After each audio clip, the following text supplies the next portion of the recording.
DayTomato. Here's the main page of the application. We can see that there is a button called Explore Victoria, which captures the user's current location. If the user is interested in a different city, they can type it in the text box. The button will now be updated to reflect the user's selection. There is a My Trips portion, which the users can add to once they have selected a trip. If it's empty, there will be a button in the middle called Search Local Trips. Tapping this brings up the trips view, which shows the recommended trips around me. The user can scroll through the list and pick a trip that entices them. Here they can add to My Trips or start the trip. We'll add it to My Trips. And now it's shown on the main page.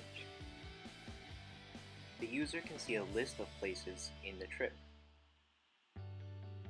Each place has an image, cost, rating, description, and a review. Let's start this trip. Directions will be shown for each place in the trip. We'll set it back to Victoria. On the main page, the user can click on the hamburger menu on the top left corner. Here it shows the number of places and the number of seats, which is DayTomato's reward system. Here we are at the main control panel of the application. The user is shown 4 options: View Trips, View Places, View Map, and Create a Trip. Viewing the trips is similar to before, where the user can see recommended trips around their current location. View Places is similar to that of View Trips, but it shows the local places around the user. On the View Map page, the user is brought to the location that they set. So in our case, we picked Victoria. We can see many places on this map. Each place is denoted by a pin, and each pin is denoted by a type. Here we can see many tomatoes, and each tomato can have a different color, like red, green, and gold, which are separated by ratings.